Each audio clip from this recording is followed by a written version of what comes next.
সিলেটের বিশ্বরাতের লামাকাজি ১ নং ইউনিয়নের আপনারা জানেন যে গত ২৬শে মার্চ রাতে হয়তোবা সম্ভবত সড়ক দুর্ঘটনার শিকার হয়েছিলেন লামাকাজি ইউনিয়নের ছাত্রলীগের সভাপতি। আমরা ওনার বাড়িতে আছি। আমরা এই মুহূর্তে এখান থেকে আমরা জানবো যে ওনার বাড়ির অবস্থা এবং পরিস্থিতি কী। আসলে সেই দুর্ঘটনাটি অনেকেই মেনে নিতে পারছেন না, বা অনেকেই অনেকভাবে বলাবলি করছিলেন যে আসলে সেই দুর্ঘটনাটি কি দুর্ঘটনাই ছিল না অন্য কোনো কিছু ছিল। তো সেই বিষয়ে আমরা আজকে তাদের পরিবারের কাছ থেকে ছোট করে কিছু বিষয় জানার চেষ্টা করব। আমরা আজকের এই লাইভে আছি, আমরা যারা এখানে আছি সিলেটের ম্যাগাজিন ইউটিউব চ্যানেল এবং প্রবাস বাংলা টিভি, এবং ধরপান মতামত আমাদের কমেন্ট বক্সে লিখবেন। আমরা এখন আছি যেই বাড়িতে এবং তাদের আত্মীয় স্বজন, যেই ছেলে মারা গেছেন ইমনের আত্মীয় স্বজনরা আছেন, আমরা তাদের কাছ থেকে দুই একটি কথা শোনার চেষ্টা করব। আসসালামু আলাইকুম। আসলে আমরা আপনাদেরকে সান্ত্বনা দেওয়ার মতো ভাষা আমাদের জানা নেই, কারণ একজন তরুণ যুবক এবং রাজনীতিবিদ এবং বড় একটি দায়িত্ব ছিল ছাত্রলীগের এই লামাকাজি ইউনিয়নে। অনেকেই বলাবলি করছেন যে একটি ভালো মানুষ ছিলেন, ভালো ছেলে ছিলেন এবং সংগঠনের জন্য অনেক উপকার হয়েছে, এবং যদি ভবিষ্যতে বেঁচে থাকতেন আরও উপকার হতো। তো হঠাৎ করে যেই দুর্ঘটনাটি ঘটেছে সেটা আসলে অকাল মৃত্যু, সেই জন্য আমরা দুঃখ প্রকাশ করছি। আজকে আপনাদের কাছে এসেছি যে আসলে সেই ঘটনাটি কিভাবে ঘটলো, এবং যেই দিন ঘটনাটি ঘটে সেই দিন কি উনি বাড়ি থেকে বের হয়ে গিয়েছিলেন, এই বিষয়টি আমরা আপনার কাছ থেকে জানতে চাই। আপনার পরিচয়টা প্রথমে দিয়ে দিলেন।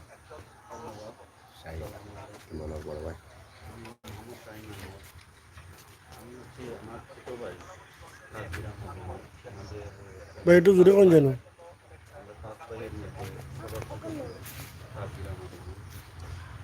সে সেদিন সকাল 3:30টার দিকে জুম্মার নামাজ অবশ্য আমাদের বাড়িতেই পড়ার পরে 3টা সাড়ে 3টার দিকে খাওয়া দাওয়া করে আমাদের বাড়ি বের হয়ে যায়।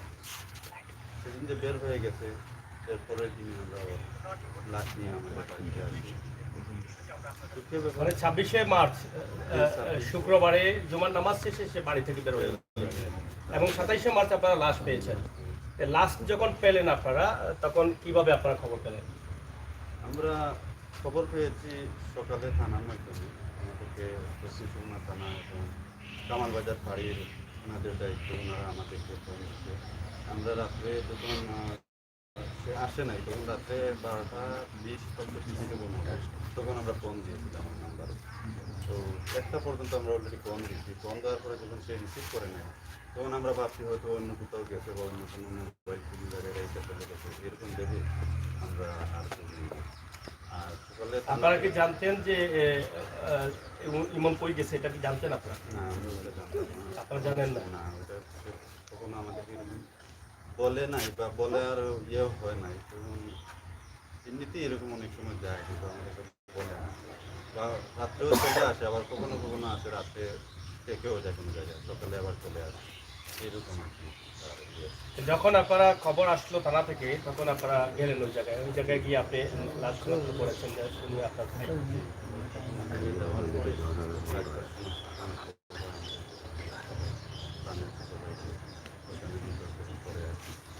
এখন আমরা অনেকেই প্রথম দিকে আমরা শুনেছিলাম যে অনেকেই এটাকে আসলে সড়ক দুর্ঘটনা বা সড়ক দুর্ঘটনা যদি থাকে, তাহলে এখানে সড়ক দুর্ঘটনার পরে কেউ বলতে পারে নাই কয়টার দিকে ঘটেছে, বা এটা কোনো ধরনের পরিকল্পিত কোনো কিছু আছে কিনা। আসলে আপনাদের মনে এ ধরনের কোনো সন্দেহ আছে কিনা?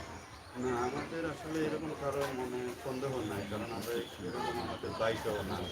শুধু এতদিন থেকে সে 2 বছর 3 বছর যাবত রাজনীতি করতেছে, তার কাছ থেকে কোনো ধরনের আমরা বিচার বা কোনো ধরনের কোনো কিছু আমাদের কাছে আসেও না কখনো।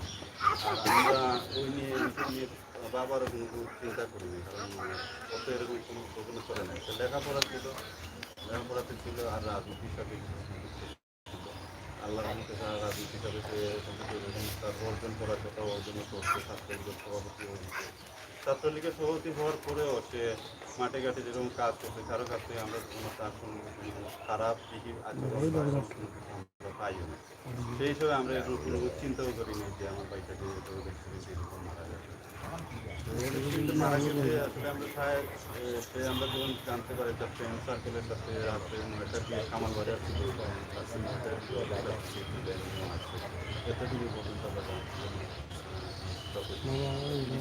কামাল বাজার থেকে সে বিদায় নিয়ে আসছে, সেই খবরটা আপনাদের কাছে আছে? দিকে। তাহলে তো ঘটনাটা ঘটতে পারে প্রায় 9টা, 9:30 বা 10টার দিকে। জি 10টার দিকে 9টা 9:30 বা 10টা এরকম হয়। কারণ আমরা 12টার দিকে যখন তাকে ফোন দিই তখন বন্ধ ফোনটা ফোনটা রিসিভ করে না, ফোনে রিং হইতেছে কিন্তু ফোনটা রিসিভ হয় না। সেই সুবাদে বলতেছি মানে এটা 10টা বা 1-12টা এর ভিতরে এই জিনিস ঘটনাটি ঘটেছে। ঘটনা ঘটছে। এখন আপনাদের আসলে আপনাদের তো আমরা আগেই বলেছি যে সেই সুখ আর সেই বদনা আসলে একমাত্র আল্লাহ তাআলা যদি রহমতের দরিয়া দিয়ে সেটা মুছে দেন তাহলে হয়তো সেটা বুঝবে, কিন্তু আমাদের ক্ষমতা নেই আপনাদেরকে বোঝানো। দর্শকের উদ্দেশ্যে বা আসলে আপনার ভাইয়ের জন্য কি বলার আছে?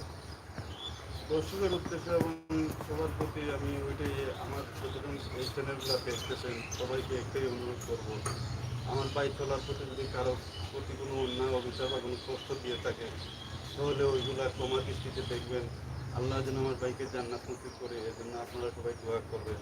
আর সবাইকে এরকমই উদ্দেশ্য করে বলবো আরেকটা কিছু, কিন্তু এই সাইকেলে যদি আজকে আমার বাইয়ের হ্যামলেট থাকতে পারি তো হয়তো বা তার মাথার যে স্পটটা ছিল ওইটা কিছুটা হয়তো আমি কিন্তু আল্লাহরই হুকুম, সে চলে যাবে, এজন্য হয়তো বা আমাদের কিছু করার নেই। কিন্তু সবাইকে তারপরেও আমরা সতর্ক হিসেবে চলতে হবে। সবসময় মোটরসাইকেলের সাথে আমার উপলব্ধি থেকে আমি বলতেছি, হয়তো আপনারা সবাই যদি এরকম চলার পথে হ্যান্ডলেটগুলো ব্যবহার করেন, চলার পথে যেগুলো মোটরসাইকেলের কাগজপত্র সব জিনিসপত্র সাথে নিয়ে যাবেন আসবেন, হয়তো বা আল্লাহ এখান থেকে কিছুটা রহম হতে পারে, আল্লাহ আপনাকে বাইকও আবার ফিরিয়ে দিতে পারে। সবার কাছে প্রিয় দর্শক, আমরা কথা বলছিলাম যেই ছেলেটি ছাত্রলীগের লামাখাজি ইউনিয়নের সভাপতি ছিলেন, তিনি সড়ক দুর্ঘটনায় মারা গেছেন এবং ওনার ভাইয়ের কাছ থেকে যে হৃদয় কাঁপানো বক্তব্য আমরা শুনেছি, অনেক কষ্টের বক্তব্য শুনেছি। উনি দোয়া চেয়েছেন এবং যদি অনেকের সাথে চলাফেরায় ভুল থাকে তাহলে তিনি ক্ষমা চেয়ে নিচ্ছেন ভাই হিসেবে, এবং একটি মেসেজ দিয়ে গেছেন আপনার জন্য, আমার জন্য এবং আমাদের সমাজের জন্য, সকলের জন্য। আমরা যখনই মোটরসাইকেল ব্যবহার করব, আমাদের মোটরসাইকেল ব্যবহার করতে যে জিনিসগুলো প্রয়োজন, বিশেষ করে হেলমেট, সেটা যেন আমাদের সাথে থাকে এবং আমরা যেন দ্রুত গতিতে না চালিয়ে আমরা আসলে খেয়াল করে আমাদের যেই জায়গায় যতটুকু প্রয়োজন আমরা সবসময় সেটাই চিন্তা করি, আমাদের মোটরসাইকেলের গতি রাখি।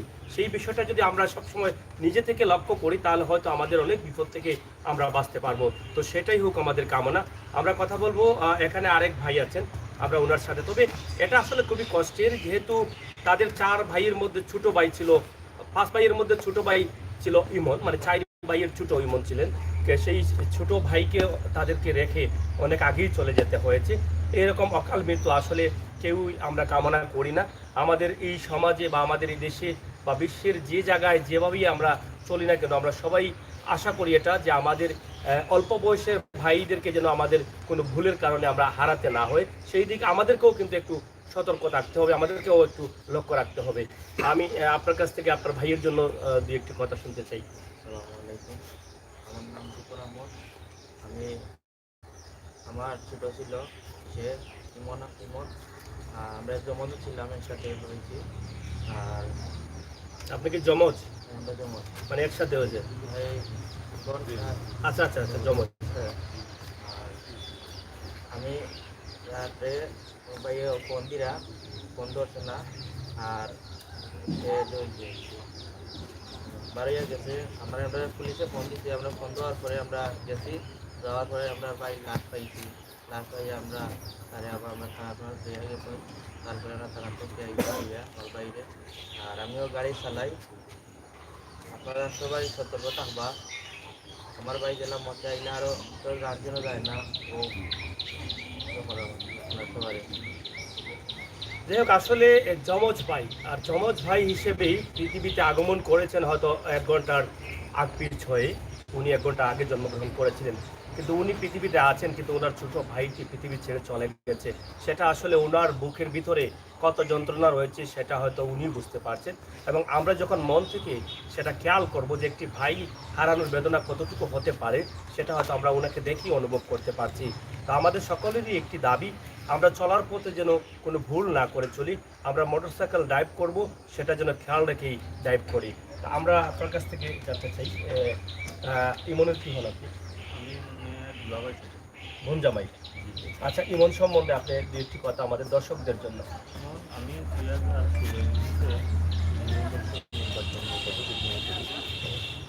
তখন সে আলিম পাস করে বাড়িতে আসছে।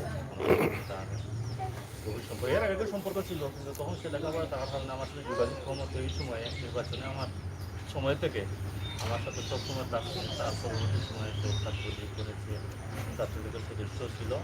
বিগত 1.5 বছর পূর্বে লামাখাজি ইউনিয়ন ছাত্রলীগের কমিটি দিয়েছে, তখন সে এই কমিটির সভাপতি হয়েছে। সে একটা অত্যন্ত ভদ্র, নম্র এবং ভালো একটা যুবক ছিল।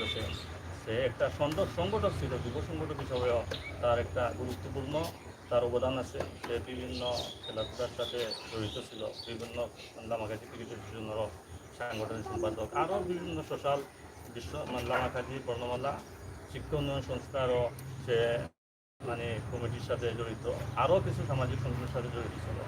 সে এই সমাজ উন্নয়নের জন্য সে সবসময় কাজ করেছে। বিগত সময়ে যে লকডাউন ছিল, সেই লকডাউনের সময় সে তার নিজে বিকাল 5টার দিকে আমাকে বলছে, আমার একটা প্রোগ্রাম ছিল যাতে যাওয়ার কথা, আমাদের ইউনিয়নের গোয়ারিগাঁও গ্রামে একটা ওয়াজ মাহফিল এবং গজল সন্ধ্যা ছিল। ওইটাতে তারও দাওয়াত ছিল, আমারও দাওয়াত ছিল। তো আমি তাকে বলছিলাম, যেমন তুমি আমাকে এখানে মোটরসাইকেল দিয়ে নিয়ে দিবা, আমরা 2 জন চলে যাবো একসাথে, তোমারও দাওয়াত আছে আমারও দাওয়াত আছে। সে আমাকে বলছে, ঠিক আছে বাবা, আমি আপনাকে নিয়ে যাবো ওখানে। সন্ধ্যার পর যখন সে আসে নাই, তখন কোথায় গেছেন তাকে যখন বুঝে পড়ছি, তখন সে আমাকে বলছে, আমি কামাবাড়ি চলে আসছি, আমি চেষ্টা করবো 9টার দিকে চলে আসার জন্য, আপনাকে নিয়ে যাওয়ার জন্য। আমি আবার তাকে ফোন দিচ্ছি, 8:30 অনুমান করেন বলতে 8:30, যে সময় হয়ে যাচ্ছে ওখানে যাওয়ার কথা, তুমি কোথায়? সে বলছে, আমি কামাবাড়িতে চলে আসছি, আমি আসবো। আমি কতক্ষণ আসবা? যে আসবো, একটু সময় লাগবে, যদি আপনি পারেন তাহলে কাউকে নিয়ে চলে যান, আমার একটু লেট হবে। আমি মনে করছি হয়তো সে এখানে গেছে, তার বন্ধু বান্ধব আছে, তাদের সাথে হয়তো একটু কথা বলতেছে, সময় যাবে। আমি আরো দুজনকে নিয়ে আমি ওখানে চলে গেছি, আর তাকে আমি ফোন দিই নাই, সেখানে সে যায় নাই। আমি রাত্রি 11টার দিকে তাকে 2-3 বার আমি ফোন দিছি, তখন আর ফোন রিসিভ হয় না। আমার একটা ছেলে আছে, তার সহপাঠী, তাকে জিজ্ঞাসা করলাম যে ইমন কই গেল। সেও বলছে যে আমিও তো তাকে অনেকবার ফোন দিলাম, কিন্তু ফোন রিসিভ করতেছে না। মানে বাড়ির থেকেও ফোন দিতেছেন তাকে, তাদের ফোন রিসিভ করতেছে। আমি বললাম যে দেখো, তোমাদের বন্ধু বান্ধব যারা আছে ফ্রেন্ড সার্কেলের সাথে যোগাযোগ করো, যদি কোনোখানে থেকে যায়, অনেক সময় এরকম হয়তো ফ্রেন্ড সার্কেলের মানে থাকতেও পারে। শেষমেশ এভাবেই রাত চলে গেছে। রাত্রে তো আর তাকে পাওয়া যায় নাই। সকালের দিকে আমাকে প্রথম ফোন দিছে আমার ছোট ছেলে, তার মা বলেছেন যে আব্বা, ইমন আমার লাশ যাতে বাইপাস রাস্তায় মুম্বাইয়ের পাশে ওখানে পাওয়া গেছে, আপনি তাড়াতাড়ি আসেন। আর তো বলার কিছু নাই। আমি যদিও সে আমার ওটা চাচা শ্বশুরের ঘরের মানে ছোটো ভাই, কিন্তু সে আমার আপন ভাই যেভাবে মানে পাশে থাকে, এইভাবেই সবসময় সে আমার সাথে থাকতো, পাশে থাকতো। আমি তো তখন আমি বাকরুদ্ধ হয়ে যাই। আমি আসলে যে কি বলবো, কাকে কিছু বলার মতো আমি কোনো ভাষা যে পাই নাই। কিন্তু আল্লাহর ইচ্ছা যেটা, সেটা তো আমাদেরকে মেনে নিতেই হবে। আমি এখান থেকে সিএনজি নিয়ে গেলাম, তখন ওনারা লাশ নিয়ে দক্ষিণ সুরমা থানায় চলে গেছে। সেখানে যাওয়ার পরে প্রশাসনও আমাদেরকে যথেষ্ট মানে সহযোগিতা করেছে। সেখানে পরিচিত জন ছিল, মানে কারাগারের মধ্যে পরিচিতরাও ছিল, অনেক সহযোগিতা করছে। আমরা চাইছিলাম যে তার মানে পোস্টমর্টম না করে এই লাশটা যাতে আমরা বাড়িতে নিয়ে আসি। আমাদের সবার ইচ্ছা ছিল যে না, আমরা তাদেরকে খারাপ করাবো না। কিন্তু আমাদেরকে ওসি সাহেব বললেন যে দেখেন, সে যেহেতু একটা মানে রাজনীতির সাথে জড়িত আছে, আর লাশটা যেভাবে পাওয়া গেছে, পাওয়ার মধ্যে আমাদের একটা সন্দেহ হইতেছে, আমরা একটা পোস্টমর্টম করাই, বলা তো যায় না, এমনও কিছু হইতে পারে, সেই জন্য আপনারা অনুমতিটা দেন। তো প্রশাসন যেভাবে চাইতেছে, আমরা অনুমতি দিচ্ছি, পোস্টমর্টম করে নিয়ে আসিয়া আমরা এখান থেকে লাশ স্থাপন করেছি। ওই দিন 27 তারিখে বাদ মাগরিব এই তার জানা যায়। আমি বলবো এই এলাকায়, লামাখাজি এলাকায় এত বড় জানাজা আমার মনে হয় না আর হয়েছে কিনা। হইলে 2-1টা হইতে পারে। এখানে আমাদের বিশ্বনাথ বালাগঞ্জ ইসমাইলনগরের সাবেক সংসদ সদস্য, মানে আওয়ামী লীগের সিনিয়র সহসভাপতি, জেলা আওয়ামী লীগের সিনিয়র সহসভাপতি আলহাজ শফিকুর রহমান চৌধুরী উপস্থিত ছিলেন। বিশ্বনাথ বালাগঞ্জ ইসমাইলনগরের সাবেক সংসদ সদস্য, জাতীয় পার্টির কেন্দ্রীয় ভাইস চেয়ারম্যান এডিয়া চৌধুরী, সিলেট জেলা পরিষদের সদস্য সোহলাল রাজি চৌধুরী সহ বিশ্বনাথ উপজেলা আওয়ামী লীগ এর সভাপতি, সাধারণ সম্পাদক যুবলীগের সভাপতি সাধারণ সম্পাদক, ছাত্রলীগের সভাপতি সাধারণ সম্পাদক সহ বিভিন্ন রাজনৈতিক সংগঠন, যত রাজনৈতিক সংগঠন আছে সব সংগঠনের সভাপতি সাধারণ সম্পাদক বৃন্দ, আমাদের ইউনিয়ন পরিষদের চেয়ারম্যান সাহেবও এখানে উপস্থিত। সবাই সুখাহত যে এমনভাবে একটা ছেলে, এইভাবে একটা ছেলে তো কালে জোরে পড়বে, একটা সামাজিক ছেলে। আমার জানা মতে এই যে আমার সাথে তার দীর্ঘ 5 বছরের চলাফেরা, আমার সাথে তার এই 5 বছরের মধ্যে অন্তত একটা তার বন্ধু বান্ধব আমাকে বলে নাই যে ইমন আমার সাথে রাগ করছে, মানে রাগান্বিত হয়ে কথা বলছে। সবাই তাকে সবাই বেশি মানে এখানে যারা আসতো সবাই তাকে ইমন মামা বলে রাখতো, সবাই তাকে মামা বলেই রাখতো। আজ সে দুনিয়াতে নাই, সে চলে গেছে। আমি ভিউয়ার্সদের উদ্দেশ্যে একটি কথাই বলবো, আপনারা তার জন্য দোয়া করবেন এবং আল্লাহ যেন তাকে জান্নাতের সর্বোচ্চ স্থান, জান্নাতুল ফেরদাউস দান করেন। আমি আপনাদের মধ্যে দোয়া চাচ্ছি। এবং আমি আরেকটি কথা বলবো, আমাদের জীবন চলার তাগিদে আমাদেরকে সবাই চলতে হবে। আমাদেরকে মানে বেশিরভাগই ছেলেরা মোটরসাইকেল চালান। আমি তাদেরকে বলবো মোটরসাইকেল চালাইতে গিয়ে মোটরসাইকেল চালানোর যে সরঞ্জামগুলো আছে, কাগজপত্র সব কিছু গুরুত্বপূর্ণ দেন হেলমেটের জন্য। আমার ধারণা তার যে অবস্থায় যে অ্যাক্সিডেন্টের যে সমস্যাটা দেখেছি, এই যে মাথায় যে আঘাতটা, যদি তার মোটরসাইকেল হেলমেটটা থাকতো মাথায়, তাহলে আমার মনে হয় সে এই অ্যাক্সিডেন্টে এমন কিছু হইতো না। আমি এটাই বলবো, আর সবাই তার জন্য দোয়া করবেন। প্রিয় দর্শক, একটি সড়ক দুর্ঘটনা সারা জীবনের কান্না, এটা আমরা অনেকেই জানি এবং এটা আমাদের একটি স্লোগান রয়েছে। আমরা এমনভাবে চলতে হবে যাতে সড়ক দুর্ঘটনা থেকে আমরা বেঁচে থাকতে পারি। বিশেষ করে আমাদের গুরুজনের কাছ থেকে আমরা যেটা শুনি যে বিশেষ করে মোটরসাইকেলের বিষয়টা খুবই গুরুত্ব সহকারে দেখা লাগে। হেলমেট ব্যবহার করতে হবে এবং গতি কমিয়ে আমাদেরকে চালাতে হবে। সেটা যদি হয় আমাদের লক্ষ্য, তাহলে হয়তো আমরা অনেক বিপদ থেকে বাঁচতে পারবো। আজকে আমরা লামাখাজি 1 নং ইউনিয়নের ছাত্রলীগের সভাপতি ইমন, তিনি অকাল জীবন দিতে হয়েছে অকালে। তিনি চলে গেছেন না ফেরার দেশে। তার কারণটি হচ্ছে একটি মোটর সাইকেল চালানোর কারণে, এবং হয়তোবা কিভাবে তিনি দুর্ঘটনাটি ঘটেছেন বা শিকার হয়েছেন সেটা হয়তো আমরা বলতে পারছি না। তবে ধারণা হচ্ছে যে হেলমেট না থাকার কারণে কিন্তু এই ঘটনাটি মারাত্মকভাবে রূপ নিয়েছে, যার ফলে স্পট ডেথ হয়েছেন এই ছাত্রলীগের সুনামধন্য সভাপতি। আমরা যতটুকু জেনেছি বা এর আগেও শুরুতেও বলেছিলাম যে একজন ভালো সংগঠক ছিলেন এবং একজন ভালো সমাজসেবক ছিলেন।